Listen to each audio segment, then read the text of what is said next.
pag-uusapan po natin ngayon ang topic about prayer. Kaya pamagat po ng ating mensahe ngayon, prayer, the untapped power of kingdom people. Alam po ninyo kung bakit untapped?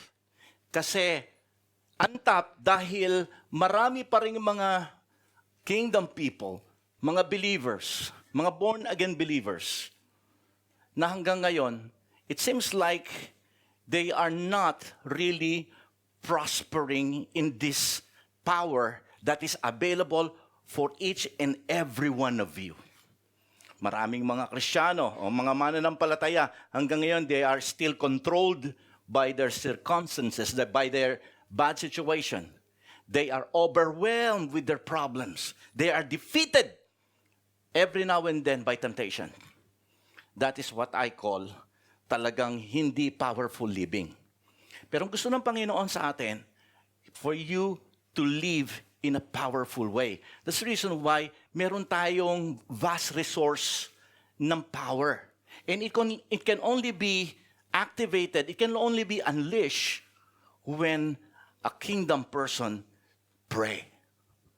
Okay? Sapagkat ito yung dahilan kung bakit maraming mga Kristiyano ang tamad magmanalangin. Alam niyo kung bakit hindi natin ma-unleash to at ayaw nating manalangin? Alam po na sabi ng Matthew chapter 22 at dito iikot ang aking mensahe. 22 verse 29. You are in error because you do not know the scripture nor the power of God. Sabi rito ni Jesus Christ mismo, kaya tayo nagkakamali at hindi natin alam ang mga tamang hakbang sapagkat we do not know. Can you repeat after me? Do not know. Ibig sabihin, ignorance. Ignorance about what? Ignorance about the scripture. Thus, hindi rin natin alam yung power of God. Because only in the scripture was written about the power of God. Kung paano natin makikilala ang Diyos at paano natin makikilala yung kapangyarihan ng Diyos na ibinibigay sa atin without knowing the scripture. Okay? Kaya ngayong araw na ito, pag-uusapan natin ngayon, sabi ko nga, I'm going to unfold to you today many things that you need to know about prayer. Sapagkat mga kapatid ko, nung ang isang tao ay makakilala sa Panginoon, okay, ang isang sa pinakamalaking probisyon na nagkaroon ka ay yung capability mong manalangin at makapag-communicate kay Lord. Andiyan po ba kayo mga anak ng Diyos? Ngayon, kahit hindi pa tayo born-again believer, marunong na tayo mag-pray. Maging ikaw man ay Buddhist, maging ikaw, ano man yung naging relihiyon mo, marunong na tayo mag-pray. But masasabi kong definition of prayer, kahit tanungin mo kahit na sino, when we define prayer, prayer means, okay, a definition of prayer is speaking to God with love and respect. That's speaking to God. Pero yun yung way, okay, yun yung definition natin nung hindi ka pa kingdom people, hindi ka pa parte ng kaharian ng Diyos. Ang gusto ko maunawaan natin, ngayong ikaw ay parte na ng kaharian ng Diyos, the definition of your prayer should not just be communicating with God or conversing with God or talking with God. Maraming importanteng bagay tayong dapat maunawaan. Okay? Na bago tayo pumunta doon, I'm going to specify to you why is it important for you to be praying. But before I go on, tingnan po natin yung salita rito ni Jesus Christ.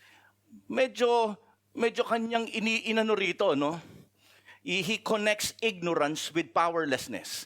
The reason why we are ignorant about the power of God because tawag dito, tayo po ay ignorant din sa salita ng Diyos. Kita niyo ignorance? Okay? Kaya dapat maunawaan natin. Kaya no wonder, maraming mga Kristiyano, maraming mga mananampalataya ang tamad manalangin because they cannot understand na ang paraan para ma-unleash natin ang kapangyarihan ng Panginoon ay sa pamamagitan ng panalangin.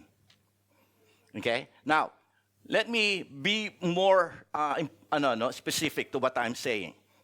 Okay? sasagutin muna natin itong tanong, what is the power of prayer? Ano ba ang nangyayari? What transpire when a kingdom person or when a kingdom people or when the kingdom people pray? Okay? Bakit tinatawag na merong power sa prayer? The first thing that makita natin dito is because when you started to pray, the presence of God begins to manifest. Hindi magmamanifest, okay? May mga pagkakataon sa Biblia na dumarating ang presensya ng Diyos. But many times, okay, when the people of God were asking for the presence of God, what they do is they pray. Amen?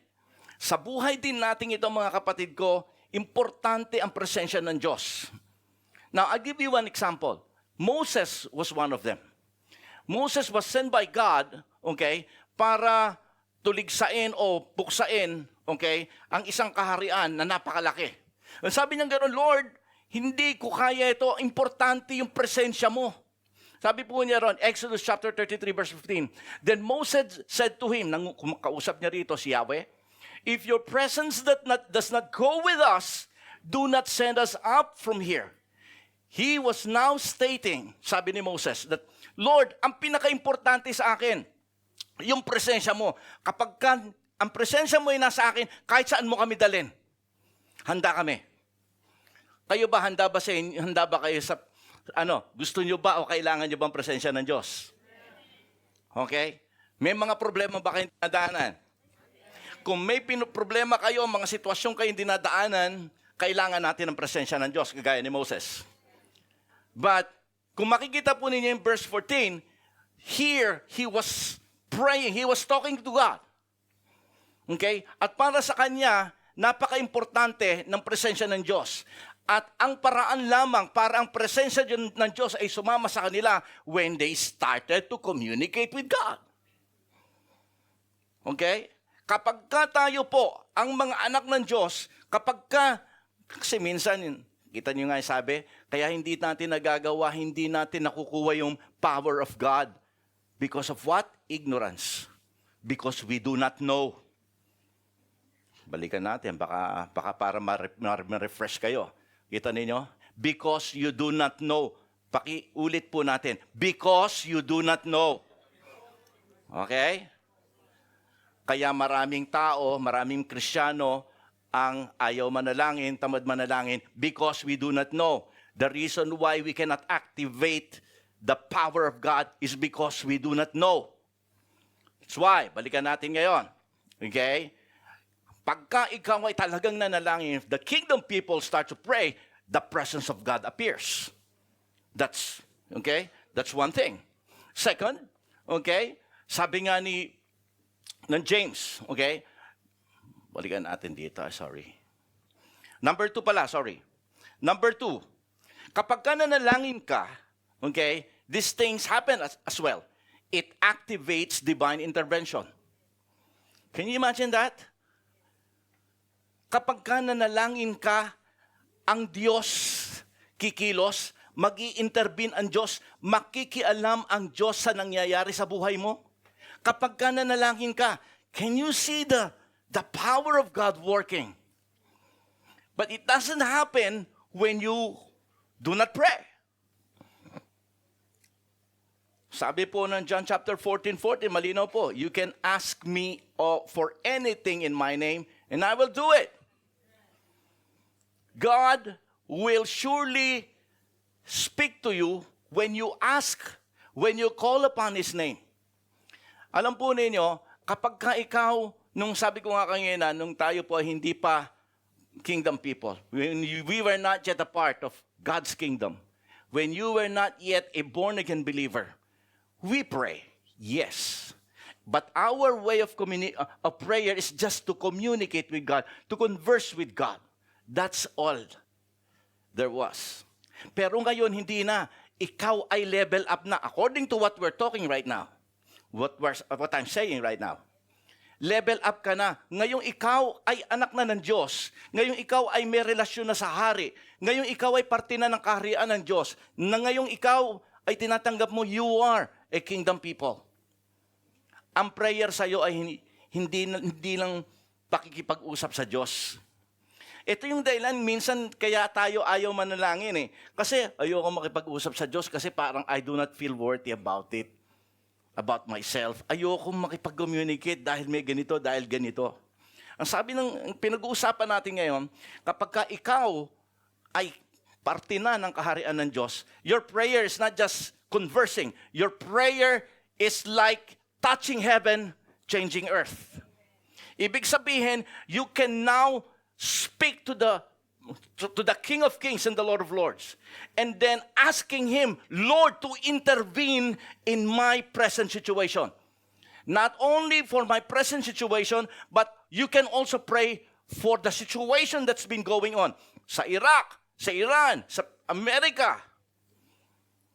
You see? Sabi ng salita ng Diyos, you can ask me for anything in my name. Nung ikaw ay nagkaroon na ng relasyon sa hari, ng mga hari, at ikaw ay naging parte na ng kaharian ng Diyos, nag-iba na ang prayer mo ngayon. Sabi ni God sa iyo, call unto me, and I will answer thee. Gusto ko makita natin dito, mga kapatid ko, anong tinuturo sa atin dito ni Yahweh?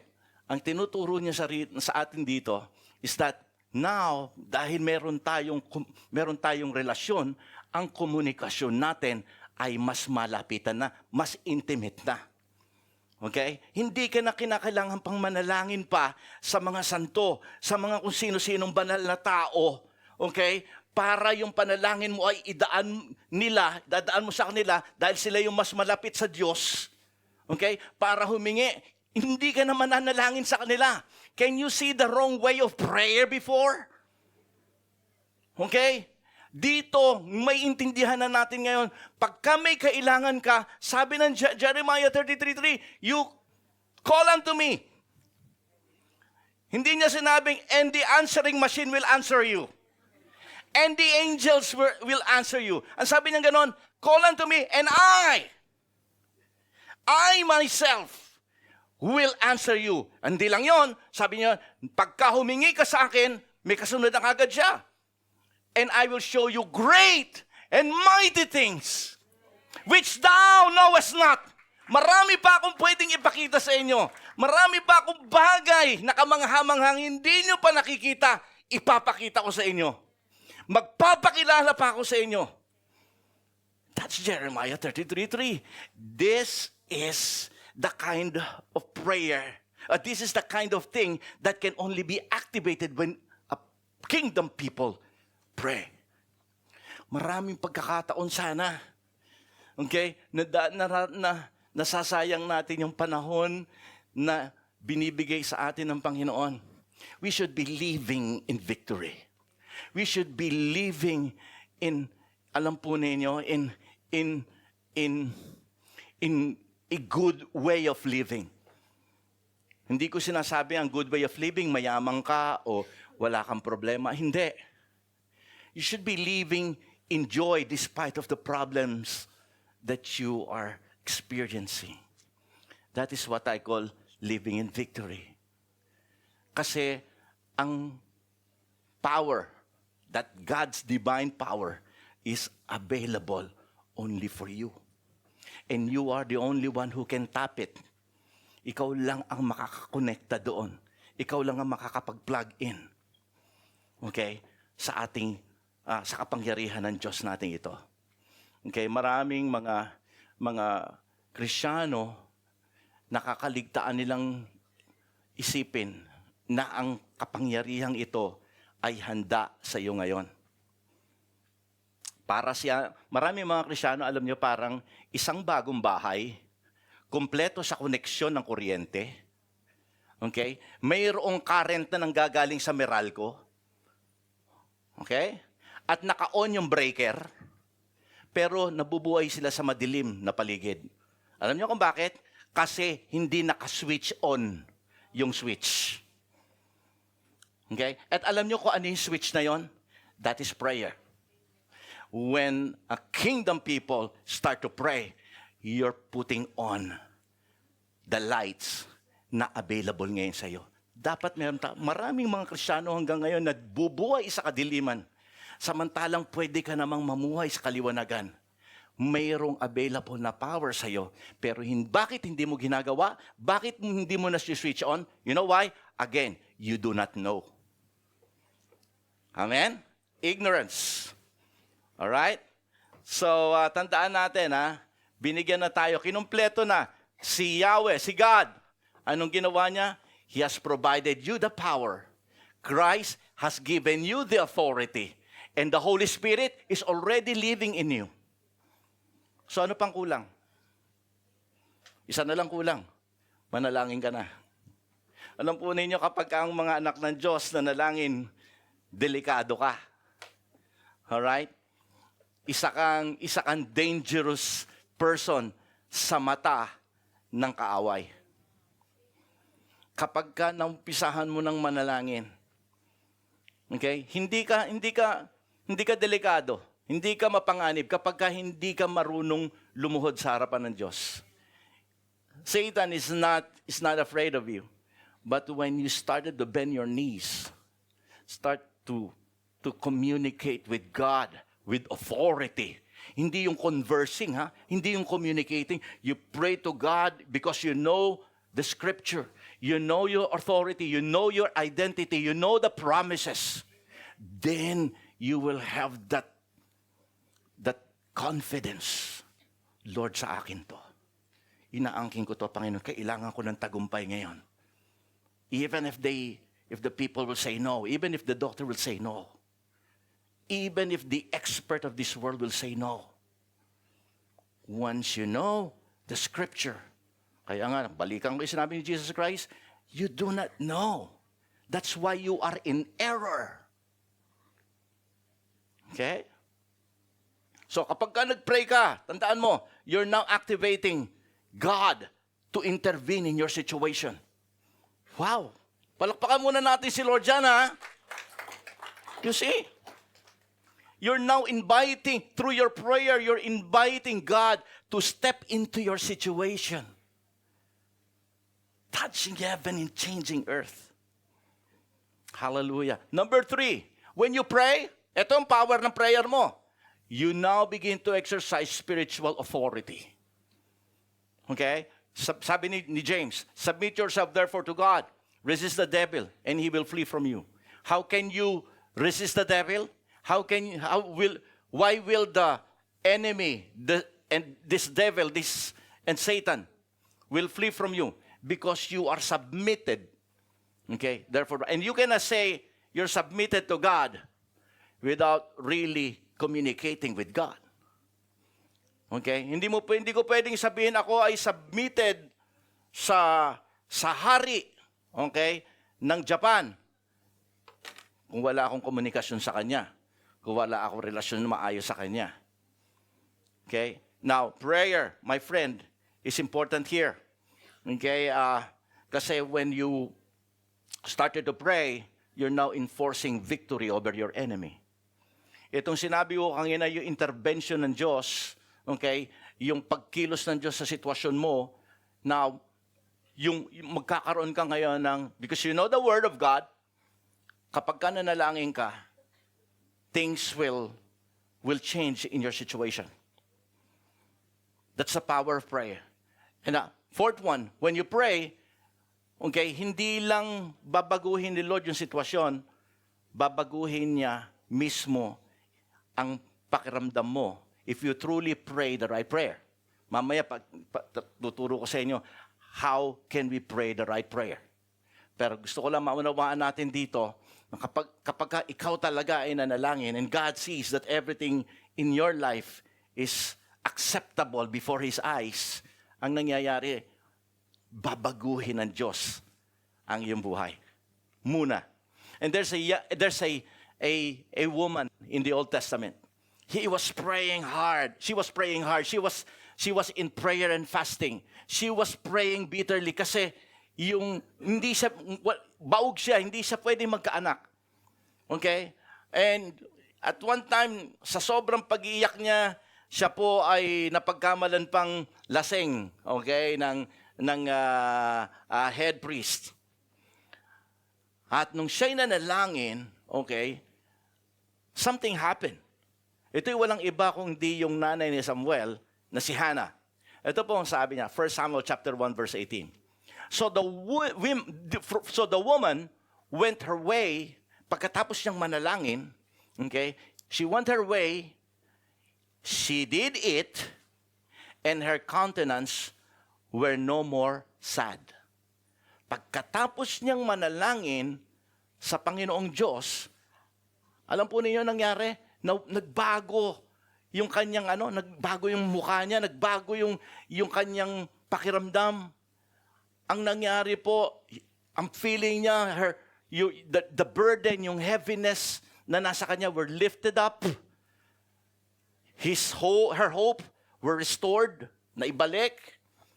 And yung kanyang perspective, yung kanyang pananaw na dating, Lord, baog ako, hindi ako pwede magkaanak, ganito ako, para ako lahat ng mga negative na bagay na kanyang iniisip. After that prayer that she made, everything, her perspective were changed.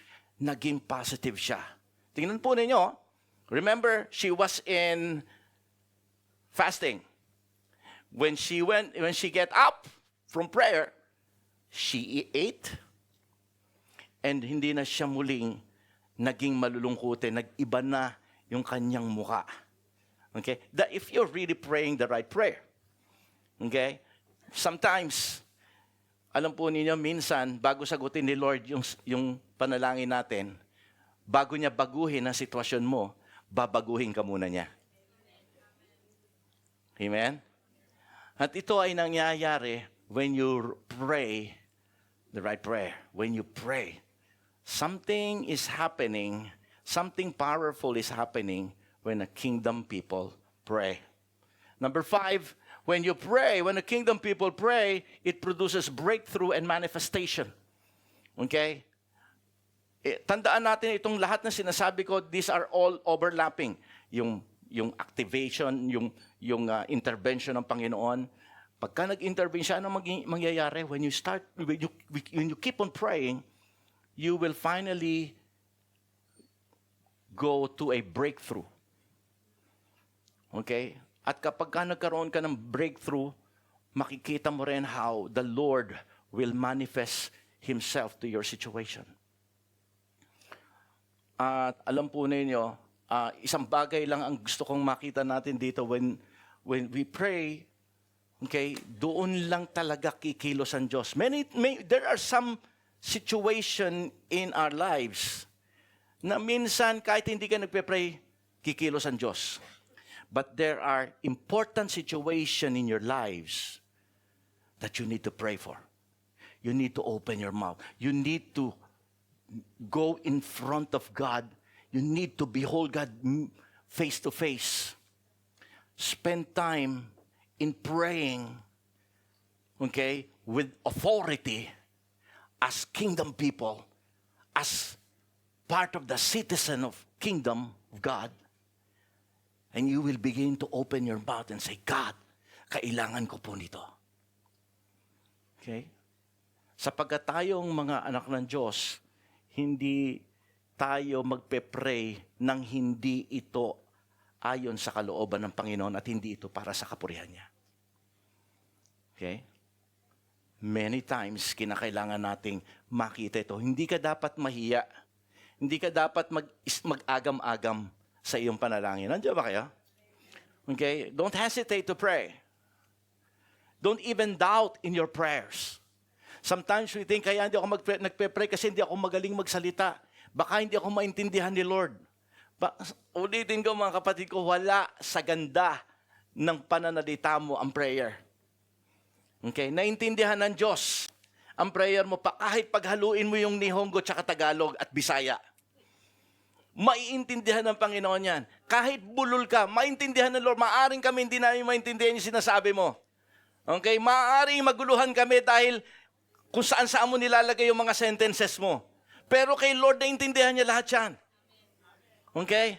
At alam niya kung paano kanya sasagutin. But one thing I want you to understand, that only you and you can unleash that power. And it can be done only by prayer.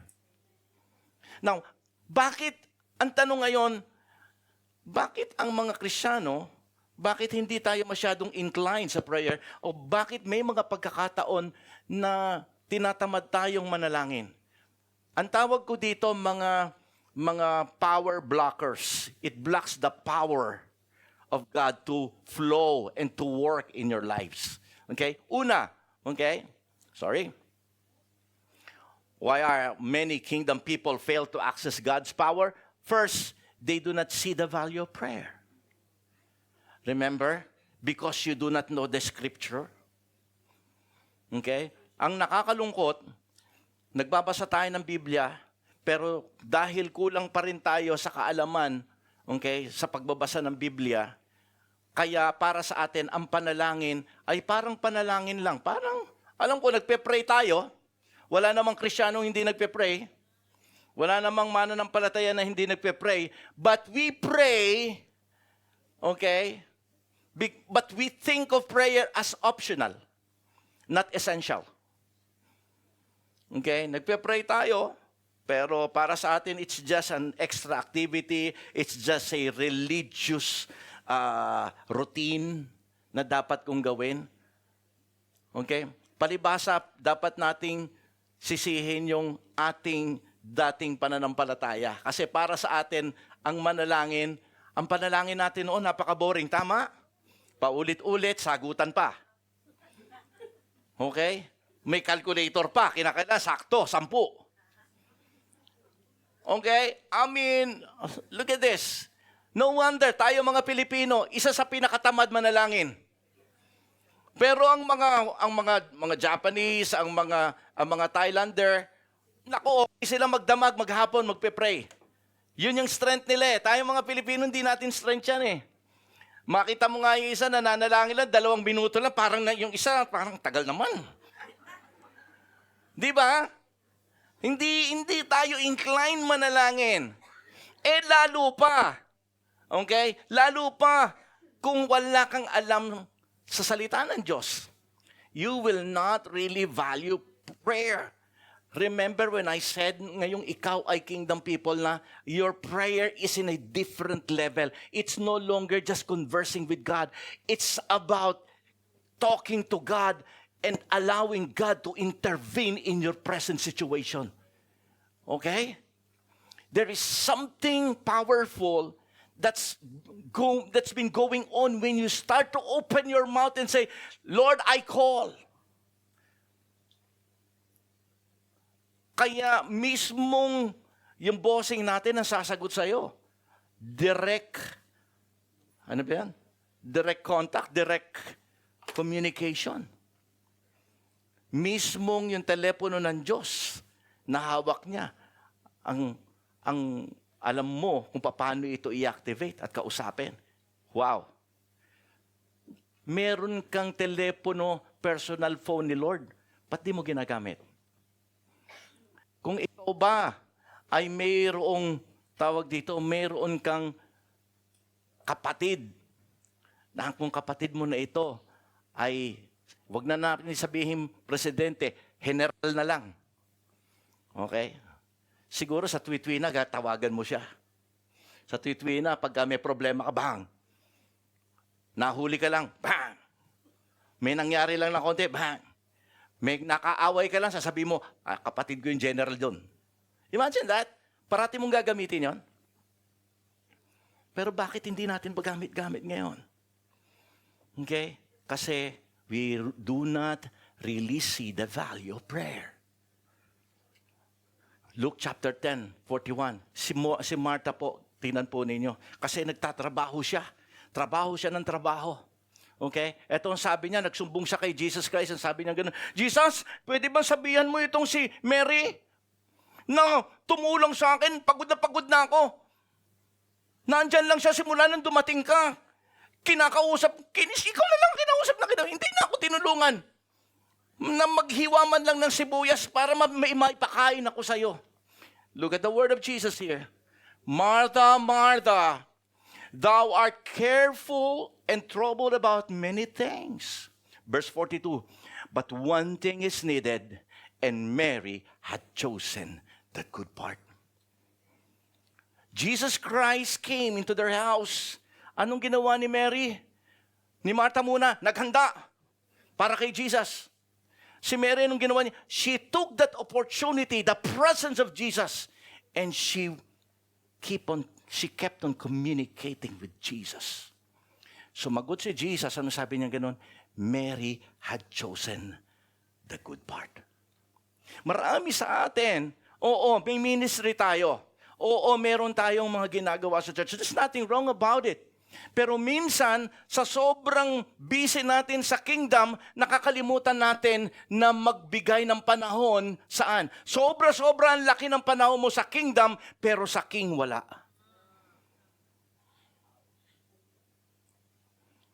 Hindi natin pwedeng sabihin, hindi ba may ministry naman ako dito, hayaan ko na yung mga prayer warrior namin. Hindi pa pwedeng ganun lang. You're not exercising who you are. You're not exercising your identity. You're not exercising the power that is available for you. And did you know that the more we pray, the more people pray, the powerful it becomes?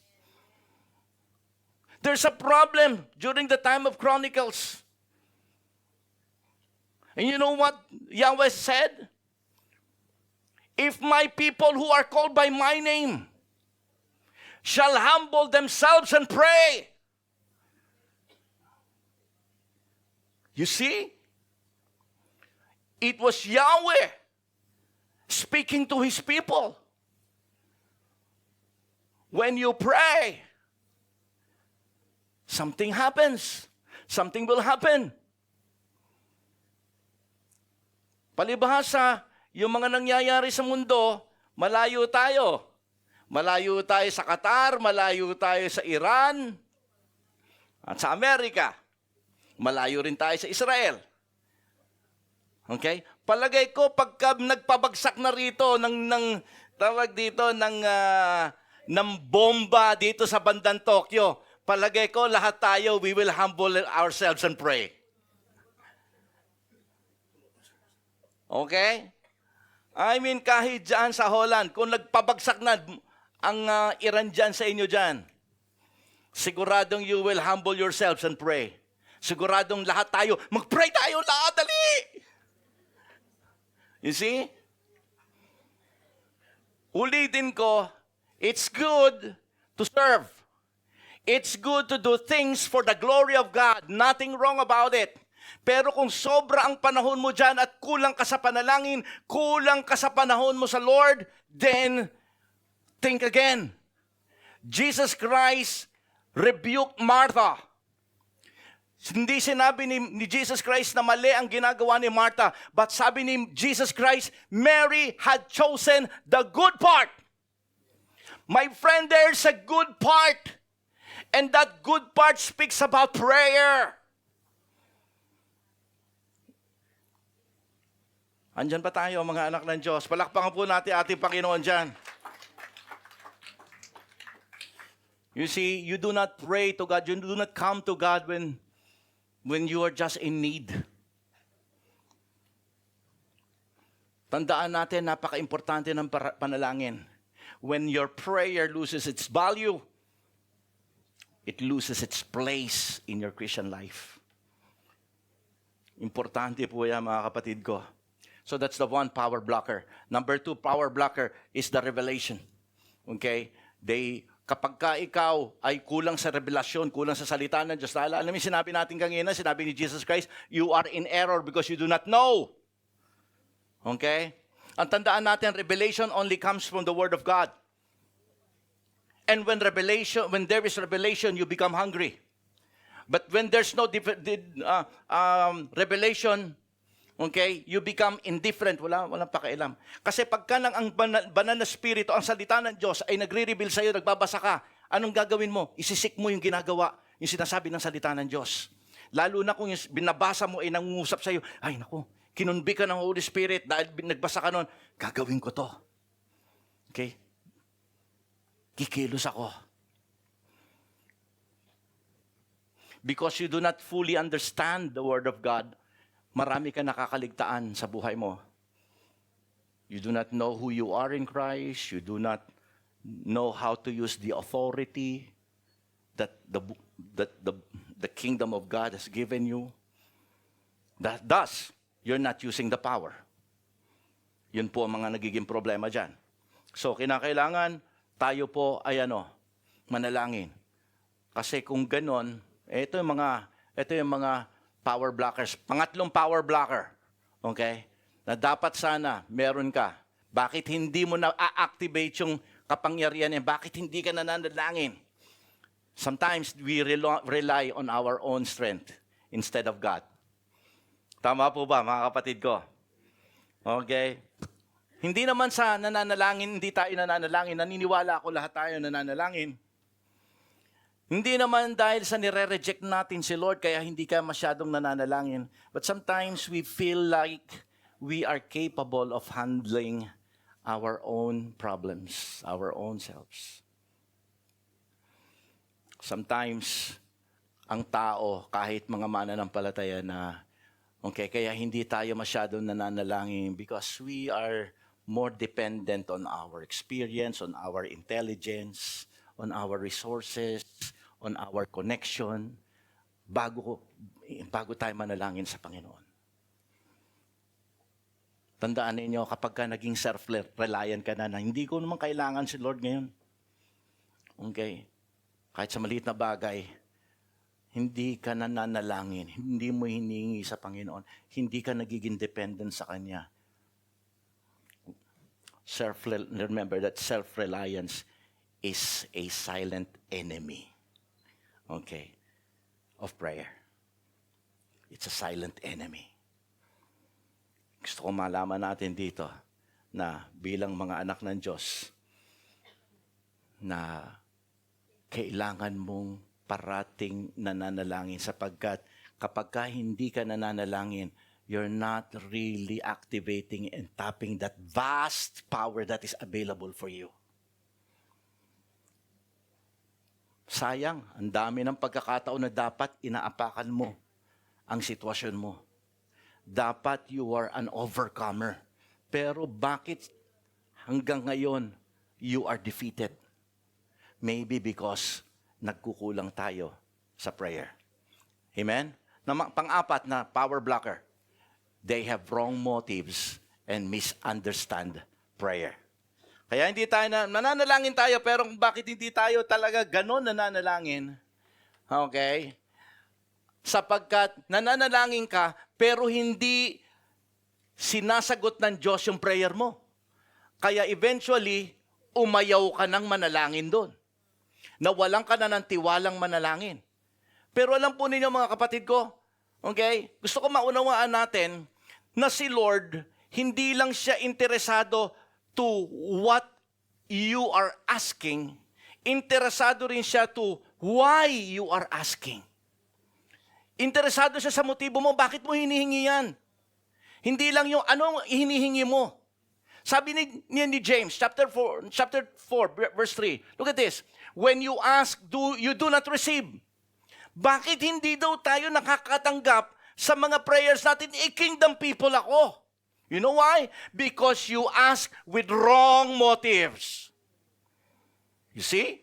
Another power blocker. That's the reason why we were not able to tap that vast power that is available for you. Because we ask with wrong motives. Ano yung wrong motives?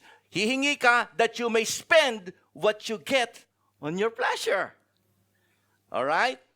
Now, kapag ganun po tayo, mga kapatid ko, you only pray to get what you want. You only pray just to solve your problem only. You only pray when there's emergency. Now, stop for a while and think. Siguro ito yung dahilan kung bakit hindi ako sinasagot ng Panginoon sa aking maraming panalangin. If there is any inner things that's going on while you're praying, pride, selfish ambition, if there's anything going on inside of you, tandaan natin, hindi natin maitatago yan kay Lord. Ulitin ko, He's not just concerned about what you pray. He's also concerned about why you pray. Ano yung kailangan mo, anak? Ito po. Bakit kailangan mo yan? Ngayon, siyempre, iba sasabihin mo. Sabi ng Lord sa'yo, oy, yung dahilan mo, iba yung nandyan sa puso mo. We cannot hide from Him. Okay? When motives are wrong, the power of God is withheld. Okay? And we can never, ever fool God. We can never, ever bend the will of God to your prayer. Hindi natin siya pwedeng baliin, Lord, ito gusto ko. Hindi pa pwedeng gawin yon. Okay? So God will always look He will not only hear what you need, He will also look and find out why you need it and why you're asking for it. Okay? Another power blocker. Okay? Hindi lang yung mga wrong motives. Another power blocker is unbelief and low expectation. I believe naman marami sa atin dito nakikinig, wala kayong unbelief. Amen? Pero may mga tao na wala talagang nananalangin lang. Siguro tayo noong unbeliever pa tayo, okay? Nagpe-pray tayo na hindi talaga tayo naniniwalang ang Diyos sumasagot sa panalangin ito. Pero ngayong ikaw ay born-again believer na, naniniwala ako nagpe-pray ka, but deep inside, you are convinced that nothing will make a difference even if I pray. Or siguro iba sa atin magpe-pray, sige na Lord, kung sagutin mo man to, okay lang. Kung kahit hindi ganito ang pagkakasagot, okay lang. Okay? Ang tawag ko dyan, low expectation. Okay? I mean, sabi ko nga po sa inyo, mga kapatid ko, tayong lahat, kapag mananalangin tayo, kinakailangan nating tingnan at siguraduhin na kaya ka nananalangin, nangangailangan ka ng kasagutan. Ang salita ng Diyos parating nagsasabi na kapag ikaw ay humingi, ikaw ay kanyang bibigyan. Pagka ikay kumatok, ikaw ay kanyang pabubuksan. Tama po ba? Okay? Pagka ikaw, when you ask, you shall be given. And alam po niyo mga kapatid ko, dapat nating makita rito na bilang mga anak ng Diyos, kapag ka nanalangin ka, you should believe what you say. There's a situation in the Bible, okay? Doon sa bahay ng isang bata, nabalitaan nila na si Peter ay nahuli at kinabukasan na madaling araw, papatayin na si Peter. So anong nangyari? Nagpatawag sila ng emergency prayer meeting. So nanalangin silang lahat, okay? Doon sa bahay ni Rhoda. At habang sila nananalangin, alam po ninyo, agad-agad sumagot ang Diyos sa prayer nila. Nakita ninyo, very powerful ang prayer ng ng mga kingdom people. Agad-agad, ng mga panahon na yun, kumikilos na ang Lord. Okay? Hanggang alam po niya, habang nagpe-pray sila, may yung kadena sa kamay ni Pedro, nakalag. Kadena sa paa ni Pedro, nakalag. Nung siya ay lumapit doon sa kulungan, bumukas ang kulungan. Habang siya'y naglalakad, merong nakabantay sa kanya na para siyang si Arnold Schwarzenegger, na barbarian. Ang laki ng katawan. Okay, nagliliwanag lahat hanggang nung nawala yung sa kanyang mata, nagulat na lang siya, nasa labas na siya. At pagkatapos nun, okay, nireveal sa kanya ng Panginoon na pumunta siya sa bahay ni Rhoda, where everybody were praying for him. Nung kumatok siya, okay, yung mga nagpe-pray sa taas, mga maingay sila, nagpe-pray silang ganon. Sino ba yung storbo na yon? Okay, babain mo nga yon, iha. Okay? Bumaba yung bata at nakita nila, ito si Peter yung pinagpipray namin. So ang ginawa sa taranta niya, hindi niya napagbuksan ng pinto. Pumanik sa taas at sabi, nandito na si Peter to. Yung answered prayer na po tayo. Alam niyo sagot ng mga prayer warriors. Okay? Sabi nila, you're out of your mind. Nawawala ka na sa sarili mo. Okay? You're mad, you're crazy. They told her. Dami nila ha. When she kept insisting that it was so, they said, it must be his angel. Isipin nyo mga kapatid ko, naniwala sila, mas naniwala pa sila sa anghel, okay, kaysa kay Peter na literal na pwedeng pumunta doon. Okay? Yung mga ito, nananalangin. Mabigat ang claiming nila rito. Okay? No sinagot na sila ng Panginoon, hindi sila makapaniwalang sinagot na sila ni Lord. Hindi rin sila makapaniwalang agad-agad kumilos ang Diyos. That is what I call low expectation. Nagpe-pray tayo, pero hindi natin inaasahang sasagot agad ang Lord o sasagot ba ang Diyos.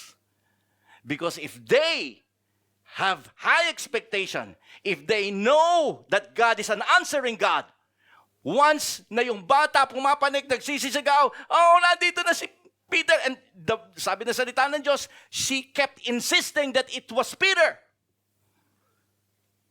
Ano nangyari?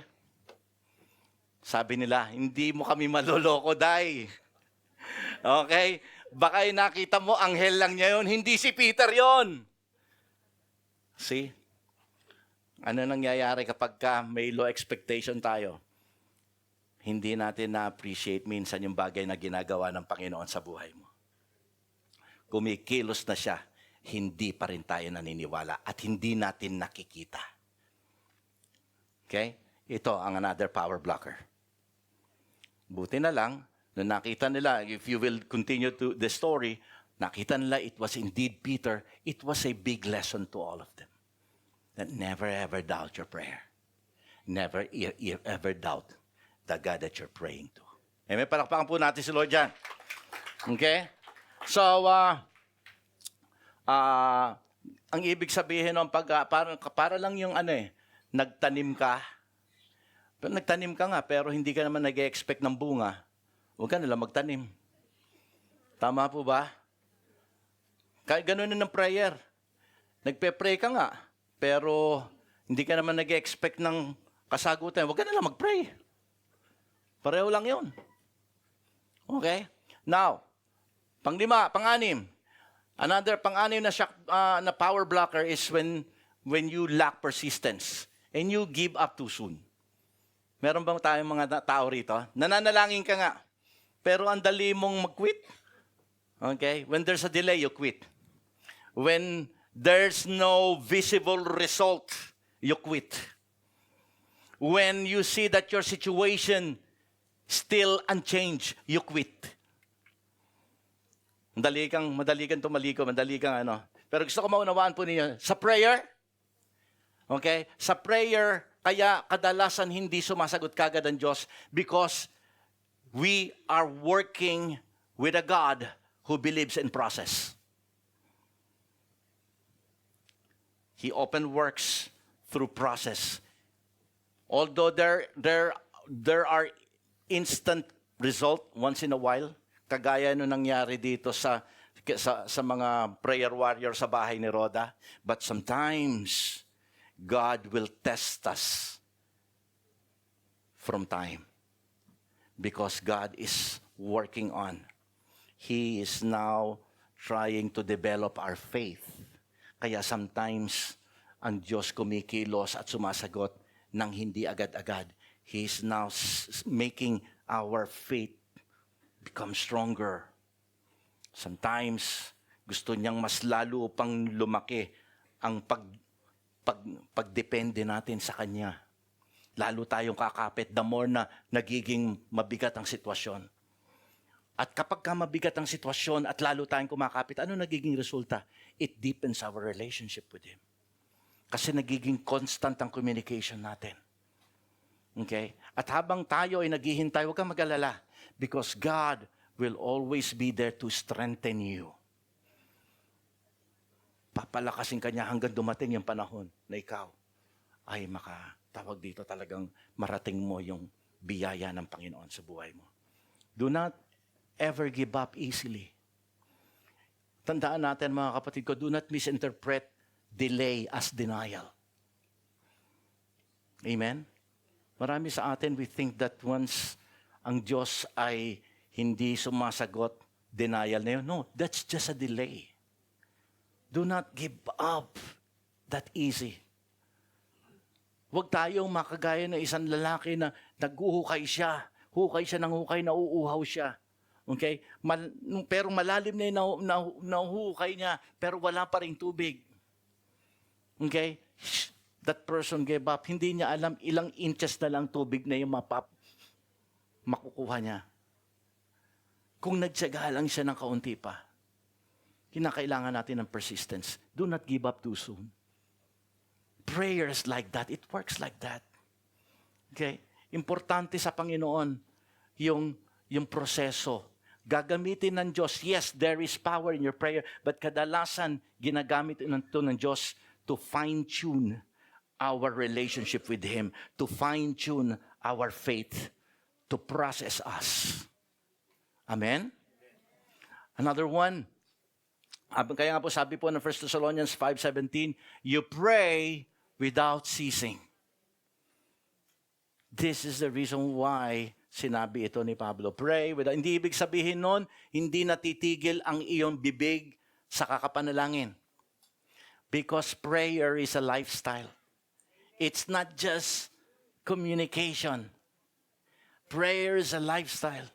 Kahit na hindi ka pa sinasagot ng Panginoon, you will keep yourself in a spirit of prayer. God, naniniwala ako. Hindi ako bibitaw. Hindi ako tatalikod. Yes, kailangan ko ng bagay na ito, Panginoon. Hindi ako lalapit sa 5-6. Hindi ako pupunta sa Ketambunting. Wala akong gagawin, Lord. Nagtitiwala ako sa iyo. I will keep myself intact, Lord. Wala akong ibang gagawin kung hindi magtitiwala lang ako patuloy sa iyo, Panginoon. You see? So, sabi mo sa katabi mo, maghintay ka ng breakthrough. Okay? Maghintay ka ng breakthrough. Okay? Never ever refuse to quit. Okay? Number 7, power blocker.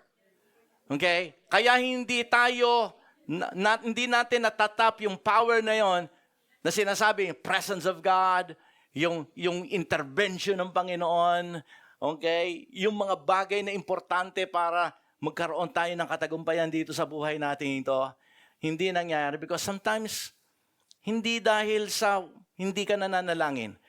Sometimes, you're just distracted. You're just misfocused. Spiritually passive. Passivity. Minsan, ang kailangan mo lang is, tawag dito, huminga muna ng malalim at mag-settle down muna. Kasi alam po ninyo mga kapatid ko, tayo sa buhay natin ito, masyado tayong, alam po ninyo, punong-puno ng schedule. Busy. Di ba? Responsibilidad. Bayarin. Ang dami. Ito pinakamalakas kumain ng oras mo. Social media. Masyado tayong kinukuha na maraming umaagaw na atensyon. We are so distracted in this life. And the reason why we're so distracted, ito yung gusto ng katawan natin minsan. O minsan ito yung kinakailangan natin gawin na automatic hinahanap ng katawan natin. Alam po niyo mga kapatid ko, those are distractions na ginagawa ng mundong ito at ni Satan so that you will not be able to focus on the important thing. At one time, si Jesus Christ, sinama niya yung kanyang mga disipulo. Si Peter, si James, at saka si John. They went up to this mountain. Ang sabi ni Jesus Christ sa kanila, diyan kayo dito kayo, manalangin kayo dito, sapagkat ako pupunta ako doon, gusto ko mag-solo ng prayer. Okay? Magpe-pray ako, ha? Sabi ng tatlo, opo. Okay? So, nag-pray na si Jesus Christ dito, medyo malayo sa kanila. Habang nagpe-pray siya, siguro si Jesus Christ, habang nagpe-pray, nadidistract. Kasi maingay yung tatlo. Naghihilik. sabi ni Jesus Christ, tika muna. Tumayo siya. Tingnan mo sabi ni Jesus Christ. Sabi ni Jesus Christ, then he returned to his disciples and found them sleeping. Couldn't you men, sabi ni Jesus Christ ito, couldn't you men keep watch with me for 1 hour? Binigyan na sila ngayon ni Lord ng oras. 1 oras lang, tiis muna kayo. Manalangin lang kayo. Watch over me. 1 oras lang. He asked Peter. Okay? Pero lang po ninyo, bumalik na naman si Jesus Christ. Okay? Pero kahit na anong gawin nila, hindi na nila talagang pagod na siguro sila. Antok na sila. Nakipagdebate na naman sa kanila sa ingay. Naghilik na naman sila. Now, what I'm trying to say is this. Minsan, kalaban natin ang katawan natin. Okay? Ito ang kalaban natin. Kaya minsan, hindi tayo makafocus. Yung gusto ni katawan, ang ginagamit minsan ng mundong ito at ng kaaway para hindi natin maibigay yung tamang panahon natin sa Panginoon. We're so distracted. And tawag po rito, kaya itong mga disipulo natin, Panginoon sa Kristo, they were distracted dahil antok na nga sila. Kaya nakakalungkot sapagkat kapag ikaw ay distracted, it steals attention. Okay? That you have to give to God. Sometimes si Satan, alam po ninyo, he doesn't need to completely stop you from serving God. Hindi naman niya magagawa yun dahil mahal natin si Lord. Ang kailangan lang ni Satan is that constant distraction. Kinakailangan ka madistract. Sapagkat alam niya, hindi ka hihintong manalangin. Pero if he can keep you distracted, then hindi ka makakapag-focus sapagkat ang isip mo ay divided. Hindi mo maibibigay yung tamang panalangin. Hindi ka mag-spend ng oras sa panalangin. At hindi ka makakapag-concentrate sa panalangin. Hindi ka makakapag-pray ng tama. At kapag hindi ka nakapag-pray ng tama, siguradong ang prayer mo ay walang kasagutan. At kung walang kasagutan ng prayer mo, yan na naman, mangangayaw ka na naman at magdududa ka na naman na si Lord ba talaga ay nagsumasagot sa panalangin o hindi. You see? Sisisihin na naman natin si Lord samantalang ang dapat sisihin ikaw. We are misfocused. We are what? Sabi ng salita ng Diyos, sabi ni Jesus Christ, you do not know the Scripture. See? So, anong dapat natin gawin? Well, dapat natin gawin ngayon, mga kapatid ko, is you have to schedule your prayer time. You have to reduce your distraction. Okay, bawasan.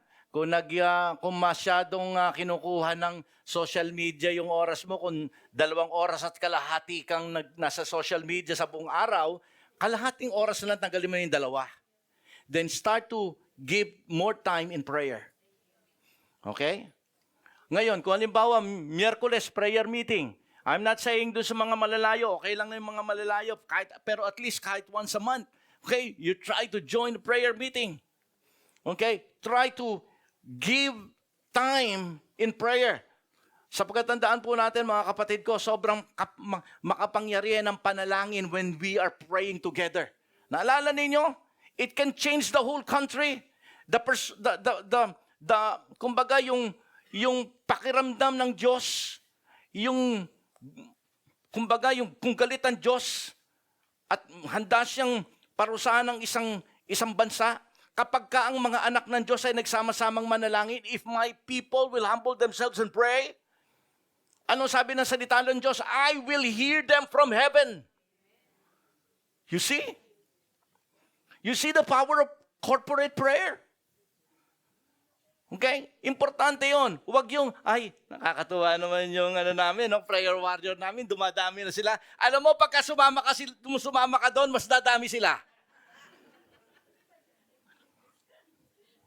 Tama po ba? Naku, may dalawang sasama. Alright?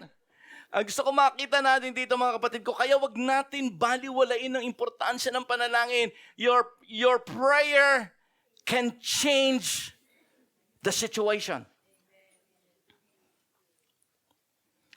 Sino po ba rito hindi pa nakasama ng prayer meeting? Ay, nako, subukan nyo. Marami na tayong answered prayer, ha? Mga bagay na miraculous answered prayer, marami na po. Okay? So, tuloy po natin. Finally, another power blocker. Kung bakit hindi tayo nananalangin, you are just spiritually lazy. Tanggapin natin yon. Tama talaga tayong manalangin. Okay ba yon? Sometimes we just do not discipline ourselves to pray. Not because we cannot, but you're just plainly lazy when it's praying. Pero pagka sinabing magdamag ang praise and worship, nako, nandiyan ka. Kahit magdamag, hanggang sa mawala ng boses mo dyan, handal, palabang ka dyan. Okay? Pero prayer meeting, hanggang unang oras yan. Hanggang unang oras uwian, nakaw. Sabi ko sa inyo, mga kapatid ko. Kasi prayer needs talagang time, mga kapatid ko, sa totoo lang. Hindi enjoyable ang prayer kapag hindi mo dinisiplina yung sarili mo rito. Kahit na anong bagay, kahit na yung pag-gym, kapag hindi mo dinisiplina yung sarili mo rito, hindi mo may enjoy ang pag-gym. Pero once you started and begin to discipline yourself, sa umpisa mahirap pero unti-unti, okay pala, kaya ko pala, maganda pala sa katawan, hinahanap na ng katawan mo. Sa umpisa lang yan. Okay? Sabi mo sa katabi mo, sa umpisa lang yan. Yan. Pambihira. Sa FB nga, tagal-tagal mo eh. Dito sa prayer nga natin, sabi ko, 8 o'clock hanggang 9:30, tapos tayo. Pinipilit na nga natin na ganun para makaagaw tayo ng, halika, punta kayo rito. Okay? Hindi ba kayo naiinggit doon sa mga nakangiti, mga nakaganon? Alright? So, those are 8 power blockers. But you need to release it. First, okay, paano natin, how can we unleash? Give me 4 answers here. First, very fast here. Okay? Power flows from constant relationship. Kung gusto nyong ma-unleash, gusto nyong ma-unlock, gusto nyong ma-activate yung prayer power na ito. Gusto nyong dumating ang presensya ng Panginoon sa buhay nyo. Gusto nyong makialam ang Diyos sa sitwasyon ng buhay mo. Mag-intervene ang Diyos. Gusto nyong mag-manifest ang Diyos. Okay? First, you need to have a constant relationship with God. Consistent. Ang sabi ni Jesus, if you abide in me, and my word abide in you, ask anything in my name, it shall be done unto you. If you abide, the word abide means if you will constantly fellowship with me.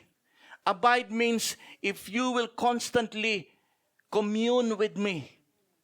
Abide means if you will daily depend on me. That is abiding with God.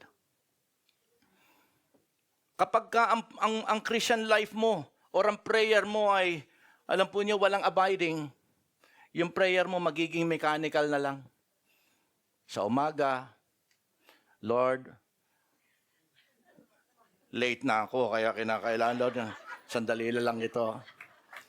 Pagdating sa tanghali, Lord, gutom na ako, thank you, Lord, sa mga pagkain ito, amen.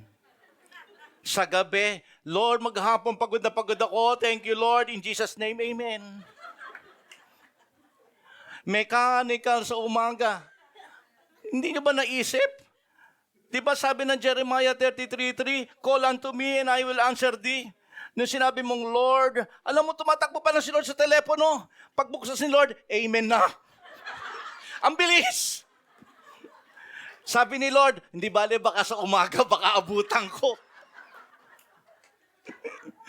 Lord, call unto me. Di ba? Tatakbo na naman si Lord. Pag gano'n naman, amen. Can you just imagine Jesus? Alam po ninyo, minamadali natin si Lord.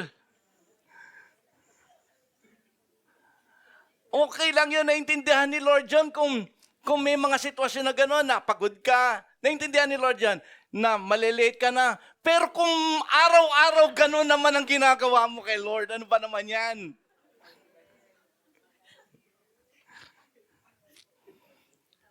Ang bilis! Ewan ko, kayo ba gusto nyo gano'n na ginagawa sa inyo? Sister Pam, may sasabihin nga pala, ano yung pastor? Okay na.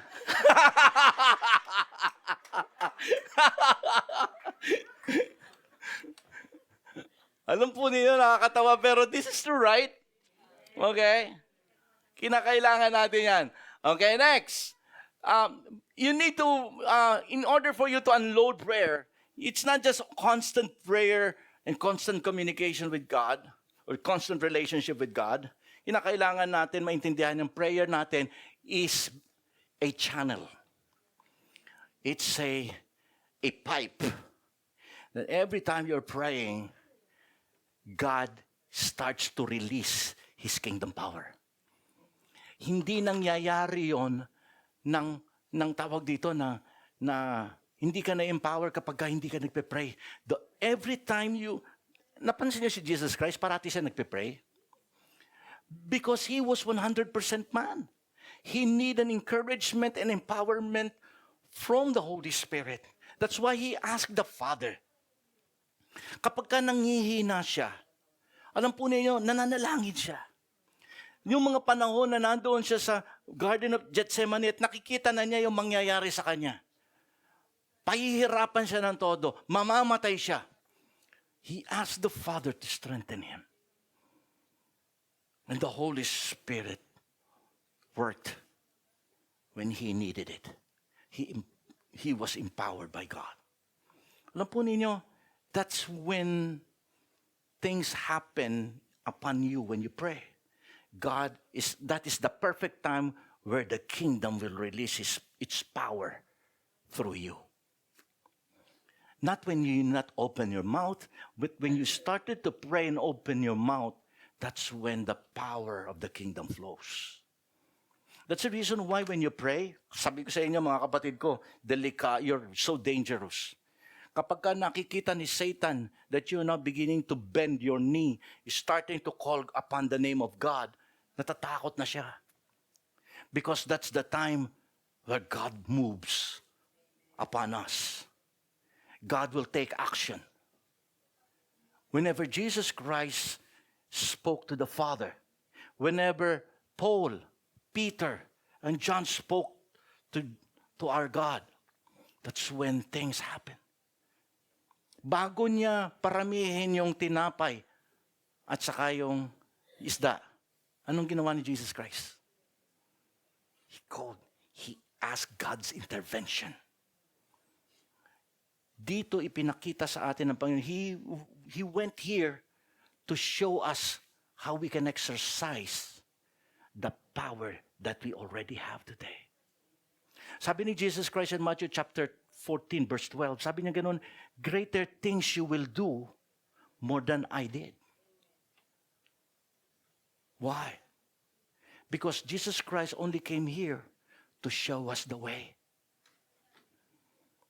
Kaya gusto ko malaman natin dito, mga anak ng Diyos, once you open your mouth and speak to God, that's when the power of the kingdom flows. Kailangan ka natin. Kailangan ka namin sa prayer meeting. Not only in your individual prayers. I'm telling you, ibang klaseng ginagawa ng Panginoon pagka nagsama-sama tayo. Amen? For the kingdom of God, listen to this, for the kingdom of God is not a matter of talk, but of power. Palakpakan po natin si Lord dyan. Hallelujah. Kaya nga sabi ko po sa inyo, when you start to pray, that is touching heaven. You're touching the spiritual realm. When you start to pray, touching heaven, and you're beginning to allow God to manifest and to intervene, now you're changing everything on earth. Touching heaven, changing earth. Prayer of a kingdom people. Number 4, when you pray, you position yourself for victory. When you pray, you're not positioning yourself for victory. When you start to pray. Okay? At si Jesus Christ nagpakita rin ng magandang example dito. Okay? Because, alam niyo man si Satan, magaling umano yan eh. After 40 days of fasting, Jesus Christ ay gutom na gutom. At si Satan magaling tumiming. Kaya may mga pagkakataon minsan, nayayari tayo ni Satanas sapagkat naghihintay siya ng perfect timing para malaglag tayo. And tinimingan niya si Jesus Christ. Nakita niya na si Jesus Christ nagpa-fasting, sabi ni siguro ni Satan, hihintayin ko yung 40 days mo, yung talagang todong gutom ka na. While Jesus Christ was waiting for food coming from his disciples, anong ginawa ni Satan? Nagpakita si Satan sa kanya doon sa wilderness. And he tempted Jesus Christ. Ang nakalimutan niya, when a person, yes, gutom nga ang kanyang katawan, pero super lakas ng spirito ni Jesus Christ doon. Yun na nakalimutan niya. Because why? Kagagaling lang niya. Hindi lang fasting, kundi praying. Tandaan ninyo, fasting is good. But fasting without praying, it's not good. It's dieting. Tama? But if you pray, that's more than good enough. Pero pagka nag-fasting ka pa, sobra. Okay? Yun yung tinuro ko sa prayer and fasting natin ito nakaraang ano. So, makita po natin dito mga kapatid ko, you're now positioning, ano nangyari? Wasak si Satanas na nagharap sila. Yun ang po ninyo. Okay? I'm sorry. Okay? Sa Matthew chapter 4. Sabi ni Jesus Christ, you get thee behind me. Why? Because he's already full of authority. Satan sabi niya, get thee behind me. Then the devil leaveth him. With no other complaint or no other words. See, ganon katindi when you pray. Then, last, prayer. Okay? Kapag nanalangin tayo, it releases the power.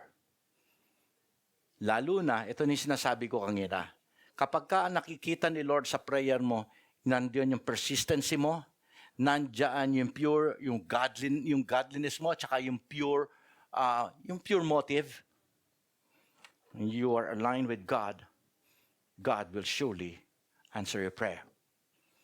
Okay?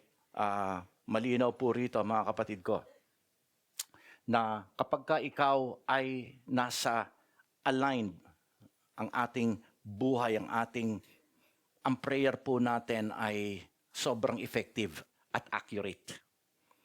Talagang whether you like it or not, sasagot talaga ang Panginoon.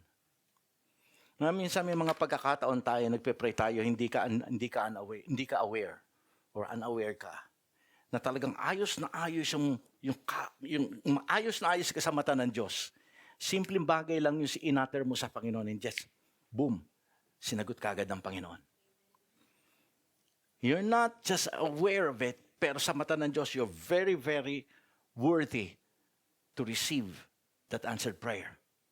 Pero may mga pagkakataon na kailangan natin, ba't hindi sumasagot? Because, of course, okay, you're not persistent, you're not worthy before Him, and you're not aligned with His will.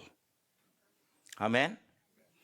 Okay, so, alam po ninyo, sa Biblia, kapag tayo po ay nananalangin, pagka sa mga anak ng Diyos ay nananalangin, something happened. The power of God manifest. Alam po ninyo sa Acts chapter 4, ano po nangyari? They prayed. Ang sabi ng salita ng Diyos, the place were shaken. Okay? And they were all filled by the Holy Spirit. This is when they prayed. You see? Hindi nangyari yun nang hindi sila nananalangin. Something good is happening when we are praying. That's why mga anak ng Diyos, kingdom people, listen to me. Do not ever devalue, okay, your capacity to pray. Let us all stand up. Hallelujah.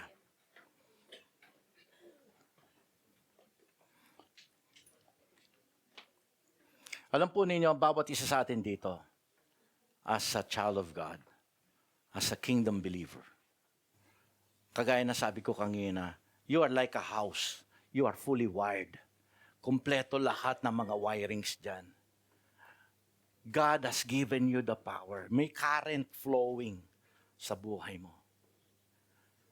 Pero kinakailangan lang natin i-switch ang on. I-on ang switch pala. Okay? I-on mo yan. And the only way you can, yung switch na yan ay prayer. Too many times you're living in darkness. Too many times we are so defeated. Too many times we are controlled by circumstances. It's about time for us to take over. It's about time for us to live in victory. All you have to do is to develop that prayer life. That's the only way you can tap that power. Many people don't have it because they do not know. They do not know the promises. They do not know who they are. They do not know their identity. They do not know the Word of God, the Scripture. They do not pray. They do not believe. They quit too soon. And some of us are distracted. Those are power blockers. Sabi ng Panginoon, gusto kong makatanggap ka ng power. Gusto kong ipakita sa iyo na ikaw ay may provision mula sa akin. Gusto kong makita ng mga unbelieving friends mo that your life is better than them. I want to produce more joy, more strength sa buhay mo.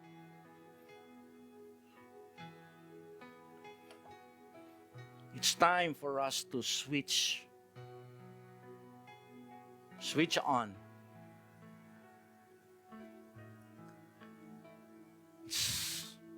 Let's pray that God, Lord, plug me back to you, Lord. It's time for us to turn on our prayer life. It's time for us to stay connected. Don't stop, my friend. I don't care kung matagal ka na nagpipray. Don't stop. Don't stop until you receive that breakthrough. When the kingdom people pray, power flows. Heaven moves. The gates of heaven flows with strength and blessings. And the victory is released. That's the power you have when you pray. Si Satan, binarhan niya yung bibig mo. Binigyan niya tayo pinipigilan niya tayo sa pamamagitan ng mga bagay na ito. But this is the time for you to act. Ulitin ko, ang divine power ni God is more than the technological power, more than the atomic power, more than the engine power.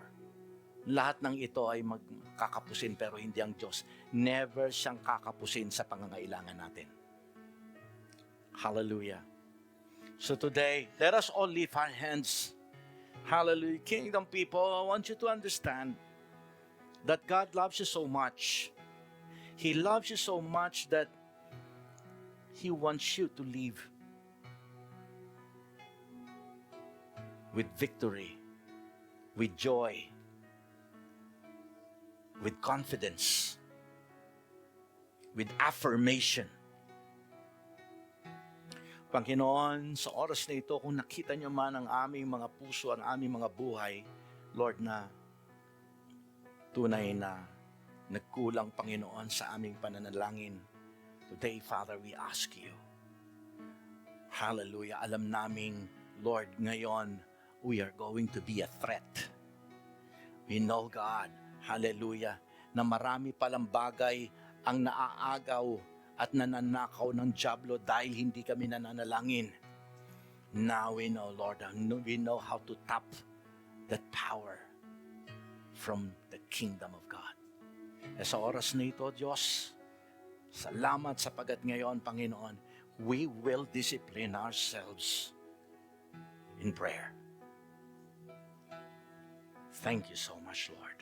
Hallelujah. Come on, everybody, just thank the Lord.